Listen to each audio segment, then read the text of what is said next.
하이델베르 교리문답 제7주일 제20문. 그렇다면 아담으로 말미암아 모든 사람이 멸망한 것처럼 그리스도를 통하여 모든 사람이 구원을 받습니까? 아닙니다. 오직 참된 믿음으로 그리스도에게 접붙여지고 그리스도의 모든 은덕을 받아들이는 사람들만이 구원을 받습니다. 제21문. 참된 믿음이란 무엇입니까? 참된 믿음은 하나님께서 그분의 말씀에서 우리에게 계시하신 모든 것을 내가 진리로 받아들이는 확실한 지식입니다. 동시에 참된 믿음은 하나님께서 오직 그리스도의 공로 때문에 순전히 은혜로 말미암아 죄의 사함과 영원한 의와 구원을 다른 사람뿐만 아니라 나에게도 주신다는 견고한 확신입니다. 이 믿음을 성령께서 복음으로 내 마음에 일으키십니다. 제22문. 그렇다면 그리스도인들은 무엇을 믿어야 합니까? 복음 안에 우리에게 약속된 모든 것, 곧 우리의 보편적이고 의심할 바 없는 기독교 신앙의 신조들이 우리에게 요약하여 가르치는 모든 것입니다. 제23문. 이 신조들은 무엇입니까? 나는 전능하신 아버지 하나님, 하늘과 땅의 창조주를 믿습니다. 나는 예수 그리스도, 하나님의 독생자 우리의 주님을 믿습니다. 그분은 성령으로 잉태되사 동정녀 마리아에게 나시고 본디오 빌라도 치하에서 고난을 받으시고 십자가에 못 박히시고 죽으시고 장사되셨고 음부에 내려가셨습니다. 그분은 사흘 만에 죽은 자로부터 부활하셨으며 하늘에 오르셨고 전능하신 하나님 아버지의 우편에 앉아 계시며 거기로부터 산 자와 죽은 자를 심판하러 오실 것입니다. 나는 성령님을 믿습니다. 나는 거룩한 보편적인 그리스도의 교회와 성도의 교통과 죄의 용서와 몸의 부활과 영원한 생명을 믿습니다. 아멘. 말씀 봉사 후에는 찬송 1A장을 통해 우리가 방금 고백한 사도신경을 찬송으로 부른 후 시편 27편의 4절, 5절, 6절을 이어서 부르도록 하겠습니다.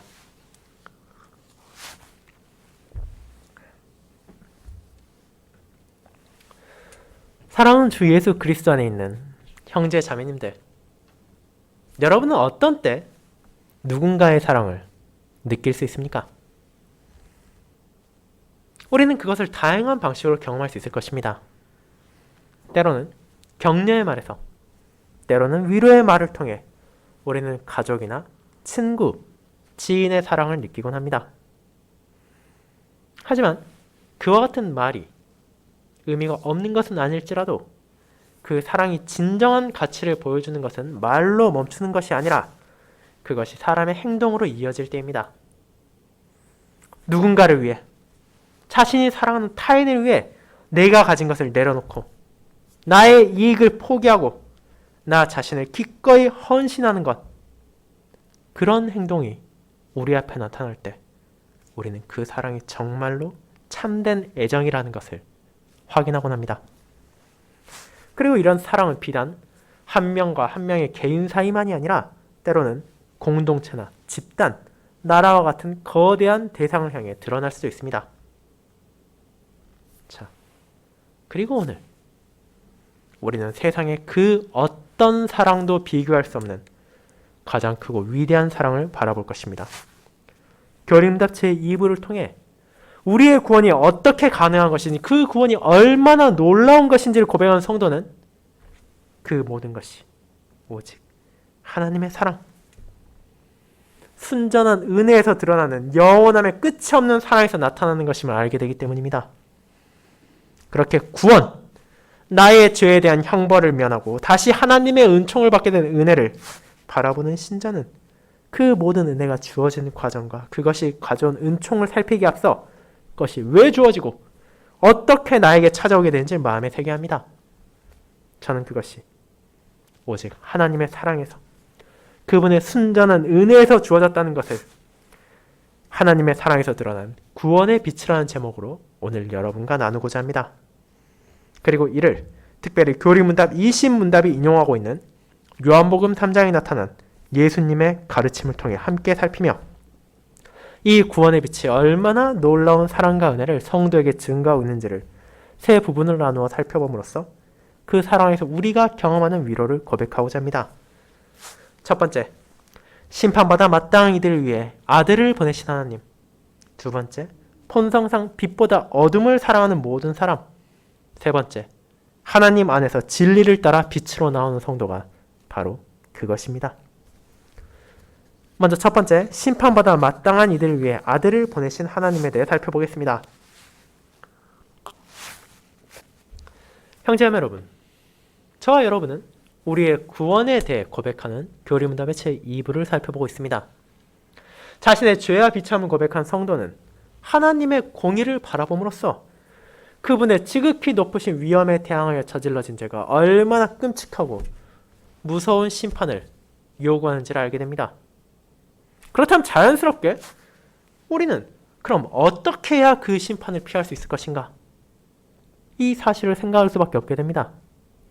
그리고 제5주일은 그에 대한 답을 알려주었습니다.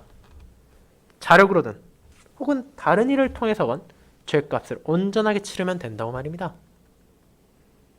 그러나 이론상으로는 아무런 문제가 보이지 않는 이 답을 실제로 실천할 수 있는 사람은 존재하지 않습니다. 오히려 모든 사람은 자기 죄를 계속해서 늘려가고 있는 것이 현실이기에 나만이 아니라 그 누구도 이에 대한 답을 제시할 수 없습니다. 그뿐 아니라 다른 피조물 역시 우리의 죄를 대신하여 감당할 자격도 없고 감당할 능력도 없는 것이 우리의 현실입니다. 하지만 그것이 끝이 아닙니다. 이는 오히려 시작일 뿐입니다.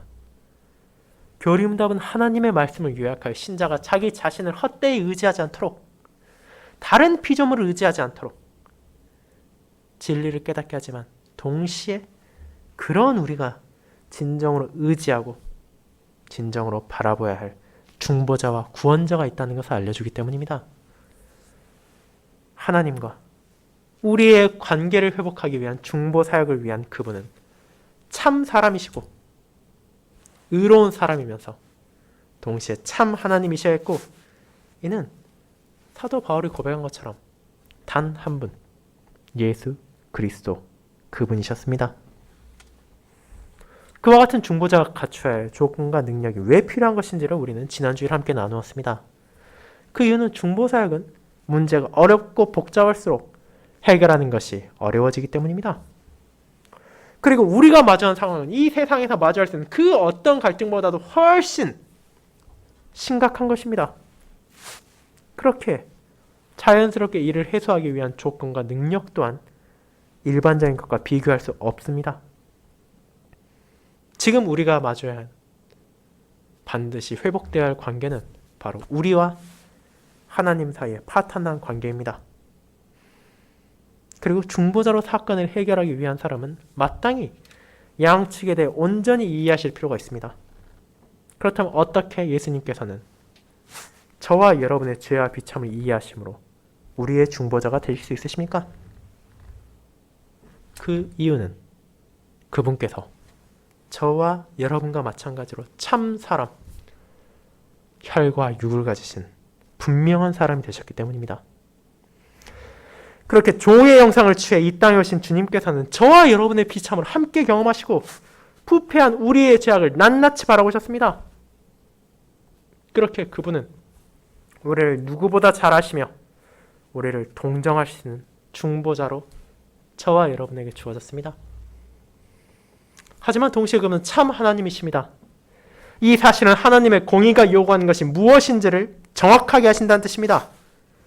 죄의 무게가 얼마나 무거운 것인지, 그것에 대한 심판이 왜 필요하고 그 정죄에 대한 값은 어떻게 치를 수 있는지 세상에 그 어떤 사람도 완벽하게 이해할 수 없으며 답할 수 없는 그것을 예수님께서는 알고 계십니다.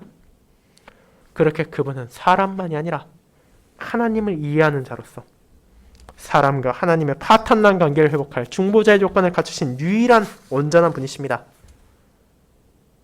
그런 조건을 갖추신 그분께서는 이 문제를 해결할 수 있는 능력도 갖추셨습니다. 그분은 참 사람이시지만 죄가 없으셨습니다. 만약 그분 자신도 죄인이라면 자기의 죄를 갚아야지 중재자의 역할을 맡을 수 없기 때문입니다. 그러나 예수님은 성령 하나님의 역사하심을 통해 죄가 없이 태어나셨고 이 세상의 어둠 가운데서도 죄를 범하지 않으셨습니다. 그렇게 그분은 죄가 없으신 참 사람으로서 사람이 저지른 죄에 대한 형벌을 받으심을 통해 나의 위치에서 우리의 위치에서 우리의 죄의 값을 대신하여 치르셨습니다. 그리고 동시에 그분께서는 참 하나님으로서 가지신 신적인 능력으로 이를 감당하셨습니다. 그 어떤 피조물도 감히 감당할 수 없는 하나님의 진노의 짐의 무게를 누구보다 잘 아심에도 불구하고 자신의 백성을 위하여, 나를 위하여, 여러분을 위하여 이를 기꺼이 받아들이심으로 아버지께 버림받고 저주를 받아 죽으심을 통해 죄의 값을 치르신 것입니다. 그렇게 우리는 그분만이 참 사람이시며 의로운 사람이시자 참 하나님이신 우리의 유일한 중보자, 유일한 구원자라는 것을 고백했습니다. 그리고 이 구원자께서 바로 저의 구원자, 여러분의 구원자라는 것을 우리는 복음을 통해 알게 됩니다. 에덴 동산에서부터 계시된 이 진리는 신자들로 하여금 우리의 구원자가 우연이 아니라 하나님의 섭리 가운데 예비된 분으로 다른 사람뿐만이 아니라 바로 나의 중보자로 오셨다는 것을 알게 하기 때문입니다. 그렇게 그분께서 이루신 구속사역의 성취는 나에게 있어도 유익이자 기쁨이며 위로가 됩니다. 이 아름다운 복음의 진리를 구원을 고백하는 신자들이 잊지 않도록 교리문답 제2부의 가장 앞선 부분에서 먼저 고백하게 하는 것입니다. 자, 이제 그와 같은 배경에서 이어지는 것이 오늘의 7주일입니다. 특별히 우리는 그 가운데 제20문답의 내용을 요한복음 3장에 비추어 상세하게 알아보고자 합니다. 그렇다면 그와 같은 제20문답의 질문과 답을 다시 한번 살펴보도록 합시다. 이는 다음과 같습니다. 제20문, 그렇다면 아담으로 말미암아 모든 사람이 멸망한 것처럼 그리스도를 통하여 모든 사람이 구원을 받습니까? 답, 아닙니다. 오직 참된 믿음으로 그리스도에게 접붙여지고 그리스도의 모든 은덕을 받아들이는 사람들만이 구원을 받습니다. 이 질문과 답을 통해 성도는 앞선 제6주일을 통해 살핀 그리스도를 통해서 구원을 받게 된다는 것을 고백한 것에 이어 그렇다면 누가 이 구원에 참여하며 그것이 어떤 방식으로 이루어지는가를 살펴봅니다. 그리고 이어지는 문답들을 통해 이 구원이 궁극적으로 오직 하나님의 은혜와 역사하심으로만 주어진다는 것을 깨닫게 됩니다. 그렇다면 이제 오늘 우리가 읽은 요한복음 3장을 펼쳐보시기 바랍니다. 요한복음 3장 16절부터 21절까지 우리는 읽었습니다. 이 본문은 주님께서 바리새인 가운데 니고데모라는 사람에게 진리를 가르치신 과정에 이어져서 나타납니다. 주님께서는 그에게 신자가 어떻게 거듭날 수 있는지를 알려주시고 하늘에서 내려온 자 인자가 하늘의 일을 순수하게 전함을 선포하셨을 뿐 아니라 모세가 광야에서 뱀을 든 것처럼 그분께서 들려야 할 것을 말하시므로 앞으로 그분께서 구속사역을 성취하시기 위해 어떻게 죽음을 맞이하실지까지도 알려주신 것입니다. 그리고 이어지는 15절을 통해 오늘 우리가 읽은 본문과 연결되는 영생에 대해서 언급하십니다. 이는 그를 믿는 자마다 영생을 얻게 하려 하심이니라. 이것은 지난 주일 제17문답에서도 고백한 예수님께서 얻으신 생명을 우리에게 주신다는 것과도 연결되어 있는 가르침입니다. 그리고 이어지는 오늘 우리가 함께 읽은 16절은 그 생명이 왜 주어졌는지를 보여줍니다. 이 생명이 주어진 것에는 수많은 복잡한 정치적인 이유나 이득을 따지는 계산법이 존재하지 않습니다. 하나님께서는 왜 자신을 사랑하는 아들을 이 땅에 보내십니까? 왜 그가 그토록 비참한 죽음을 경험하게 하시고 어떤 받을 가치도 없는 이들을 대신해서 진노의 잔을 받아들이게 하십니까? 이렇게 하시면 그분께서 무언가 이득을 얻습니까? 무언가 정치적으로 유리한 자리를 차지할 수 있습니까? 그렇지 않습니다. 그 이유는 단 하나뿐입니다. 하나님께서 이 모든 것을 행하신 이유는 자신의 자녀들을 사랑하시기 때문입니다. 이 놀라운 사랑을 우리에게 잘 알려진 성경 구절 중 하나인 요한복음 3장 16절과 17절은 다음과 같이 선언합니다. 하나님이 세상을 이처럼 사랑하사 독생자를 주셨으니 이는 그를 믿는 자마다 멸망하지 않고 영생을 얻게 하려 하심이라.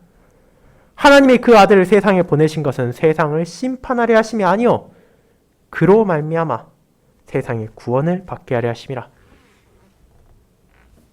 이 구절은 짧지만 풍성한 의미를 지니고 있습니다. 그리고 이 내용을 숙고할 때 비천한 성도를 향한 하나님의 사랑이 얼마나 한량이 없는지를 알아가게 됩니다. 하나님의 사랑에는 진정 끝이 없습니다. 그리고 그 사랑이 세상을 향하고 있습니다. 사도 요한의 기록에서 이 세상이라는 표현은 일반적으로 우리가 생각하는 피조 세계를 가리키는 것이 아닙니다. 그는 하나님의 사랑이 특정한 족속, 민족에 한정되는 것이 아니라 말 그대로 죄를 저지른 인간을 향해 나아가고 있다는 것을 보여주시는 것입니다. 그렇게 하나님께서 세상을 사랑하신다는 말은 이 죄를 지은 죄인들을 이제 인종의 한계를 넘어 국가의 한계를 넘어 사랑하신다는 것을 보여주는 것입니다. 물론 이것은 유대인들에게 받아들이기 쉽지 않은 진리입니다. 구약시대에는 이스라엘이라는 특정한 국가를 하나님께서 자신의 백성으로 삼으시고 그들에게 거룩한 율법을 주시고 진리를 선포하셨습니다. 그러나 이제 요한은 그 하나님의 사랑이 이스라엘, 근동지방의 작은 한 나라를 넘어서 온 세계로 펼쳐지고 있다는 것을 선언합니다. 그렇다면 그 사랑, 세상을 향한 하나님의 사랑은 어떻게 증거됩니까? 그것은 바로 독생자를 이 세상에 주심으로 드러납니다. 그것은 가벼운 의미가 아닙니다. 어둠으로 가득 찬 세상은 하나님의 독생자를 미워할 것입니다. 우리가 이미 고백한 대로 그분의 중보사에게는 크나큰 희생과 고통이 기다리고 있습니다. 그리고 이를 위해 그분께서는 자기 자신을 한없이 낮추고 또 낮추셔야 했습니다. 그 사실을 다 알고 있다면 대체 누가 자기의 사랑하는 아들을 그곳으로 보내고 싶겠습니까?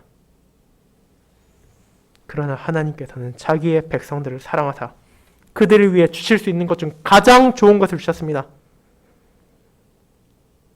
자신의 사랑하는 아들을 아끼지 않으시고 보내심을 통해서 이 세상에 구원의 빛을 비춰주신 것입니다.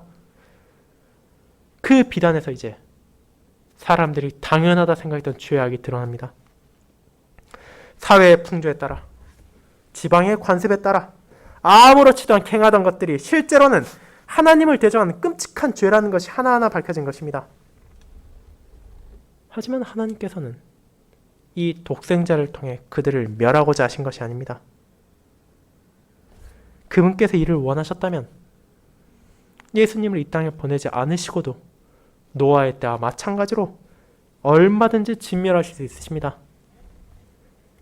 그러나 하나님께서는 큰 사랑 안에서 그들에게 구원의 길, 생명의 빛을 비추셨습니다. 어둠 속에 흩어져 있던 자신의 양떼들을 향해 선한 목자를 보내주심으로 독생자의 희생을 통해 그들에게 심판이 아니라 구원을 받게 하신 것입니다. 이와 같이 자신의 죄로 인해 심판받아 마땅한 이들을 위해 그 아들을 내어주셨기에 우리는 그 안에서 하나님의 사랑을 발견하게 됩니다. 그리고 그 사랑만이 저와 여러분을 구원할 수 있다는 것을 고백하는 것입니다. 사랑하는 형제자매 여러분, 그러므로 구원의 빛을 바라보는 성도는 그 안에서 하나님의 한량없는 사랑을 고백합니다. 하나님은 우리에게 어떤 빚도 지지 않으시고 어떤 의무도 가지지 않으셨을 뿐 아니라 오히려 우리가 그분께 죄를 짓고 그분의 영원한 심판을 받아 마땅함에도 불구하고 오직 선하신 기쁨 안에서 세상을 향해 독생자를 보내주셨기 때문입니다. 그분 안에서 이제 온 세상은 하나님의 참된 진리를 바라보게 됩니다. 우리를 둘러싼 어둠을 걷어내는 빛을 통해 나 자신의 죄와 비참을 발견하지만 동시에 그 안에 나타나는 생명의 길을 깨닫게 되는 것입니다. 그러므로 받을 가치가 없는 자들을 향해 펼쳐진 그분의 사랑이야말로 우리의 기쁨이자 우리의 위로입니다. 하지만 동시에 저와 여러분은 모든 사람들이 그 빛을 기뻐하고 복음을 받아들이진 않는다는 사실을 알게 됩니다. 그것이 두 번째, 본성상 빛보다 어둠을 사랑하는 모든 사람으로 이어집니다. 성도 여러분, 우리가 앞선 요한복음 3장 16절과 17절 읽을 때 어쩌면 이 본문이 모든 사람들이 구원을 받는다고 선언하는 것은 아닌가라고 의문을 가질 수 있습니다. 그리고 실제 그런 생각에 기반하여 자신들의 주장을 펼친 것이 우리도 잘 알고 있는 알미니우스를 비롯한 다양한 이단들입니다. 그러나 교리문답 제20문답에서 드러나듯이 성경은 그런 주장과는 반대되는 것을 보여주고 있으며 이를 요한복음 3장도 말하고 있습니다. 18절부터 20절까지는 그리스도를 통한 구원이 모든 사람에게 적용되는 것이 아니라는 것을 분명하게 선언합니다. 돌츠신경 둘째 교리 제3항에서 고백하듯이 그리스도의 죽음을 통한 희생제사는 온 세상의 죄를 속죄할 만큼 넘치도록 충분하고 무한한 가치가 있습니다. 그리고 그 복음이 하나님의 사랑 안에서 온 세상에 선포된 것은 사실입니다. 하지만 그 빛을 모든 사람들이 믿는 것은 아닙니다. 하나님의 사랑 안에서 그리스도의 중보사역을 참되게 믿는 자들은 심판을 받지 않을 것이나 믿지 아니하는 자들은 그 불신앙 자체로 벌써 심판을 받은 것이며 자신의 죄에 합당한 정죄를 받을 것이라는 선언을 우리는 보기 때문입니다. 그렇다면 여기서 우리는 한 가지 의문을 가지게 됩니다. 아니, 이 놀라운 복음을, 이 아름다운 사랑을 아니 그 사람들은 대체 왜 받아들이지 않는 것입니까? 어째서 세상에는 여전히 그분을 거부하고 진리를 거짓이라 생각하는 자들이 점점 늘어만 가고 있습니까? 그 이유가 19절과 20절에 나타납니다. 이 19절 20절을 제가 다시 한번 읽도록 하겠습니다. 그 정죄는 이것이니 곧 빛이 세상에 왔을 때 사람들이 자기 행위가 악함으로 빛보다 어둠을 더 사랑한 것이니라. 악을 행하는 자마다 빛을 미워하여 빛으로 오지 아니하나니 이는 그 행위가 드러날까 하며 그들은 악을 사랑하기에 빛을 미워합니다. 그리고 이것은 우리가 교리문답 제1부에서 이미 고백한 내용이기도 합니다. 사람의 죄와 비참을 마주한다는 것은 결코 쉬운 것이 아닙니다. 복음의 빛을 참으로 믿기 위해서는 우리는 그 구원을 필요한 나 자신의 현실을 바르게 깨달아야만 합니다. 하지만 세상에 그 어떤 사람이 내가 잘못했다는 것을, 내가 악하다는 것을, 내가 어리석다는 것을 기뻐하겠습니까? 내가 그동안 했던 말과 행동들이 심지어 생각까지도 악으로만 기울어져 있다는 것을 인정하고 싶겠습니까? 그들은 그리스도의 빛을 통해 자기의 죄악이 드러나는 것을 원하지 않으며 그들의 악한 행위를 인정하기를 거부합니다. 그러므로 결국 분명한 진리가 자기들 눈앞에 펼쳐져 있음에도 불구하고 이를 받아들이는 것이 아니라 오히려 미워하는 것입니다. 그리고 그 이유를, 그 동기를 저와 여러분도 너무나 잘 알고 있습니다. 하나님께서 사랑하신 세상, 성도를 포함한 모든 자들의 본성은 부패했고 욕망은 타락이기 때문입니다. 그 누구도 자신을 구원할 수 없을 뿐 아니라 안타깝게도 그런 구원의 필요성까지도 자각하지도 못합니다.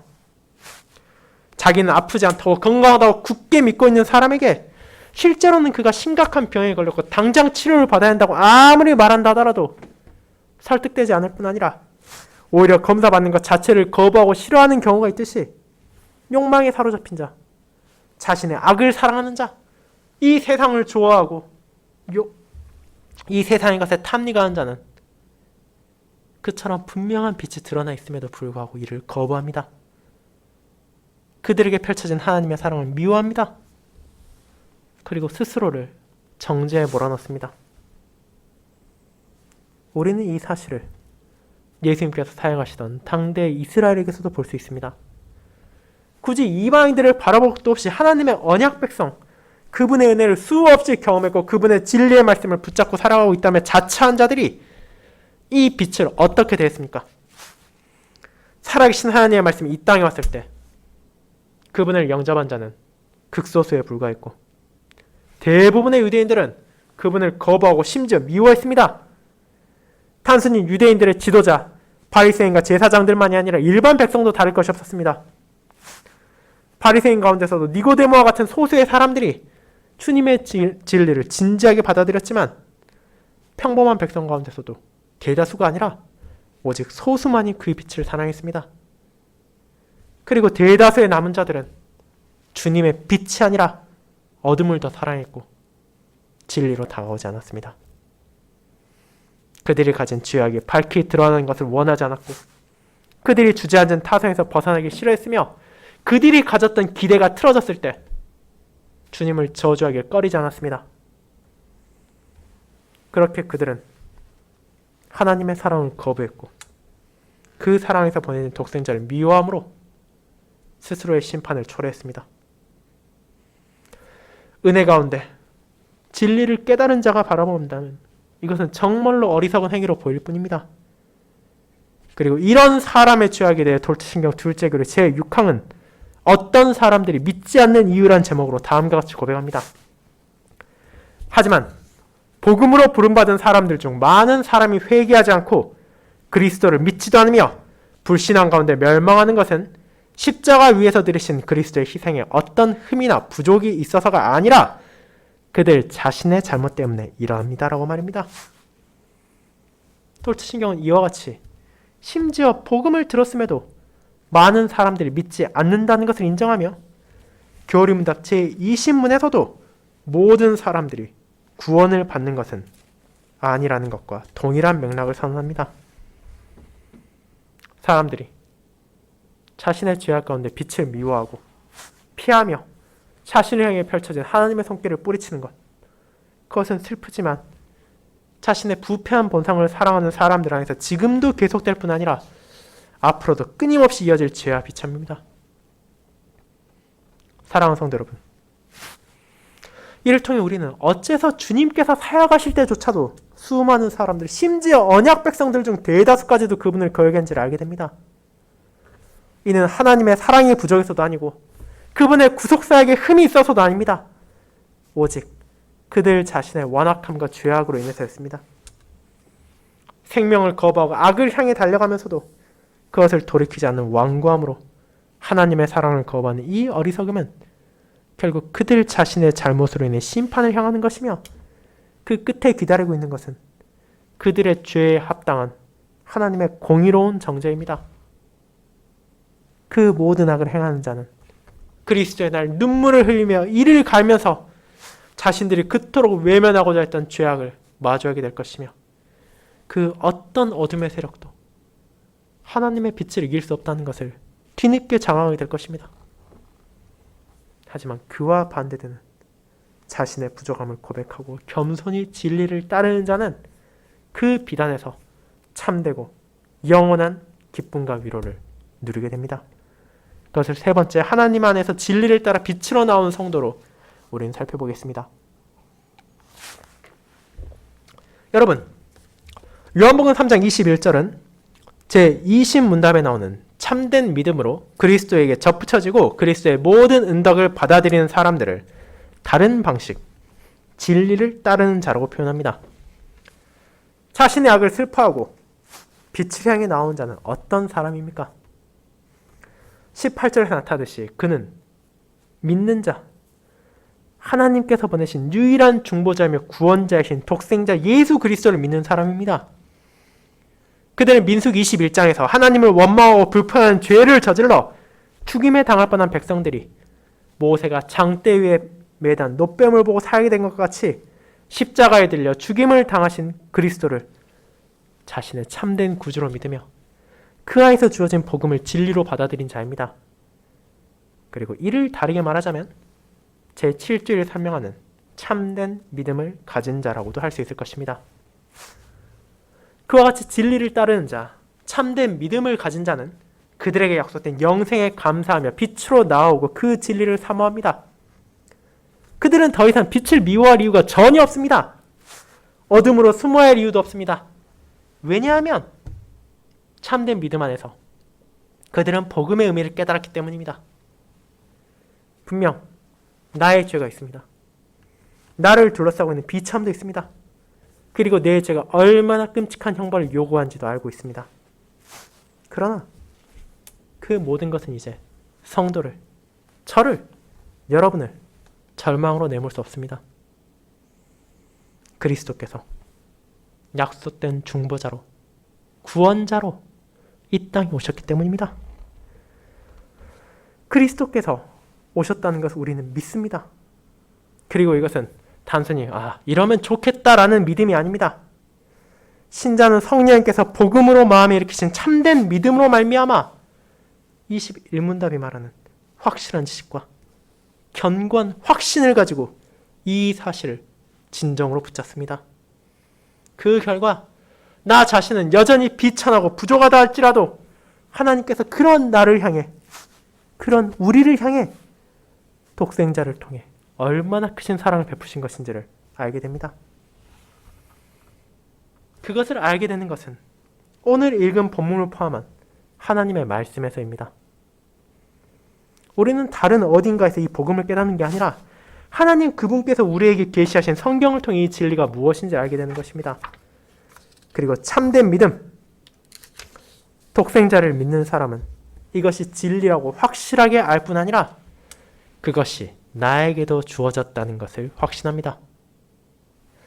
그 독생자께서 나의 주님이시고 나의 구원자시며 그리스도께서 나를 위하여 죽으심을 통하여 나에게 생명의 빛을 비추어 주시고 나를 진리로 인도하신다는 것만이 아니라 나의 모든 삶이 하나님 안에서 그분께 영광을 돌리도록 이끄신다는 것을 고백합니다. 그러므로 성도는 자기의 믿음과 그에 따라 진리를 따르는 행위를 하더라도 그것이 나의 공적이 아니라는 것을 고백합니다. 오늘 읽은 요한복음 3장의 본문에서도 이미 그것은 나타나고 있습니다. 사도 요한은 빛과 어둠, 영생과 멸망, 구원과 심판 같은 대조적인 표현들을 사용했습니다. 그런데 여기서 악을 행하는 자와 대조되는 것은 무엇입니까? 선을 행하는 자? 아닙니다. 그것은 바로 진리를 따르는 자입니다. 그 이유가 무엇입니까? 이것이 21절에 이어지는 선언에서 나타납니다. 우리의 행동, 독생자를 믿고 진리를 따르고 빛으로 나아가게 되는 것은 결국 하나님 안에서 행한 것. 다르게 말하자면 하나님의 은혜 안에서 그분의 역사하심으로 행한 것이기 때문입니다. 참된 믿음으로 신자는 분명 악을 행하고 살아가는 것이 아니라 의로운 길을 향해 한 걸음 한 걸음 나아갑니다. 빛을 피하는 대신 어둠을 피하고 하나님의 독생자 이름을 부인하는 대신 그분만이 우리의 구원자라는 것을 공적으로 선포합니다. 그러나 그 모든 것까지도 신자가 거룩하게 살고자 하는 본성적인 의지와 능력이 있어서가 아니라 우리 안에서 하나님께서 역사하시기 때문입니다. 그리고 이 진리를 제21문답의 마지막 문장을 통해 우리는 고백합니다. 이 믿음을 성령께서 복음으로 내 마음에 일으키십니다. 그렇습니다. 성도를 그리스도에게 접붙이고 모든 것을 진리로 받아들이는 믿음, 복음의 모든 약속이 다른 사람뿐만이 아니라 나에게도 주신다는 견고한 확신, 이 놀라운 믿음까지도 내 안에서 만들어지는 것이 아니라 성령님의 역사하심으로 주어진 사랑의 선물입니다. 사랑하는 여러분, 그와 같은 하나님의 사랑 안에서 신자는 자기에게 주어진 구원의 이유를 깨닫게 됩니다. 이 구원은 내가 남들보다 훌륭해서 얻은 것이 아닙니다. 내가 다른 사람보다 능력이 뛰어나고 선량함을 신실하여 하나님께서 너라면 좋다라고 베푸신 것이 아니라는 것입니다. 이것은 오직 순전한 은혜로 하나님의 선하신 기쁨 안에서 그분의 사랑을 통해 우리에게 주어졌습니다. 내 안에 그것을 받을 어떤 가치도 없기에 이는 순전한 은혜입니다. 나의 뜻이 아니라 하나님의 영원한 경륜 가운데 그분께서 정하셨기에 이는 선하신 기쁨 가운데 주어진 것입니다. 그리고 나의 죄로 인해 심판과 정죄하셔도 어떤 잘못이 없으신 하나님께서 그런 비천한 존재를 사랑하시고 독생자를 주심으로 구원의 은혜, 영생의 약속을 주셨기에 이는 우리에게 위로이자 기쁨입니다. 그리고 우리는 그와 같은 하나님의 사랑을 찬양하며 그분께 영광을 돌리는 동시에 그 사랑의 증거로 이 땅에 오신 예수 그리스도, 우리의 유일한 중보자의 이름을 믿고 그분만이 우리의 길이며 그분만이 우리의 생명이며 그분만이 진리라는 것을 마음에 새깁니다. 그분의 공로로 우리는 죄사함과 영원한 의와 구원을 받게 되었고 이제 그분께서 보내신 자신의 영 성령 하나님의 역사하심 안에서 우리는 이 진리를 믿고 참된 믿음으로 주님의 빛으로 나아가며 하나님 안에서 그분께 영광을 돌리는 삶을 기쁨으로 증가합니다. 이번 한 주 저와 여러분의 삶에서도 진리를 따르는 자의 모습이 이 세상에 나타나길 바랍니다. 참된 믿음으로 그리스도께 접붙여진 자로서 그분께 살려주신 하나님의 사랑에 감사하며 주님께서 보내신 성령 하나님의 인도에 따라 이제 멸망이 아닌 영생에 얻은 자의 빛을 증거하고 그 빛을 향해 나아가는 자의 삶으로 이 세상에 하나님의 사랑의 풍성함과 하나님의 사랑의 놀라움을 비추도록 합시다. 아멘.